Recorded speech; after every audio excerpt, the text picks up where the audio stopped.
జోదుర్ధరో వాగ్మీ మహేంద్రో వసుదో వసుః నైక రూపో బృహద్రూప సృష్టి విష్ట ప్రకాశన. అర్థం: మోకాళ్ల వరకు విస్తరించిన విశాల బాహువులతో విరాట్ పురుషుడు విశ్వభారాన్ని అవలేలగా మోయగలడు. కానీ అతని భారాన్ని మరెవ్వరూ వహించలేరు. ఆజానుబాహుడు, మహాబాహుడు, చతుర్భుజుడు అని కొనియాడబడిన పరమాత్ముని భుజబలం చూసి భావించవలసినదే కాని భరింపనలవి కాదు. శత్రువులను సంహరించేందుకు, ధర్మం నిలబెట్టేందుకు ఈ అపరిమే బాహుబలాన్ని సుభుజుడు ఉపయోగిస్తాడు. ఈ భుజబలానికి తోడు భగవంతుని వాగ్విలాసం కూడా దుష్ట శిక్షణకు, శిష్టరక్షణకు ఉపయోగపడుతుంది.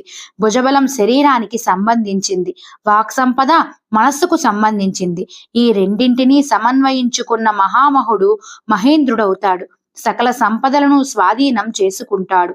స్వాధీనమైన సంపదను 10 మందికి పంచిపెడతాడు. ఈ విశ్వ సంపదలో తాను కూడా ఒక భాగమైపోతాడు.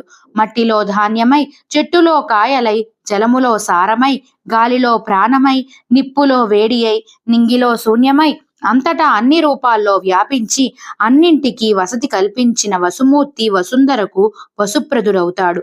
వసువై వసువులను ప్రసవిస్తాడు. అతనిది ఒక రూపం కాదు, అనేక రూపాల్లో ఆ బహుద్రూపి సాక్షాత్కరిస్తాడు. సూర్యకిరణాలలో అతని కాంతి తరంగాయమానంగా తరలి వస్తుంది.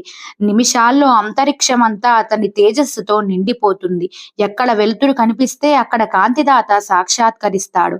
ఈ వెలుగంతా అతనిదే. అతడే ఈ వెలుగు. వెలుగు లేని చోట అతని వెలుగు ప్రవేశిస్తుంది.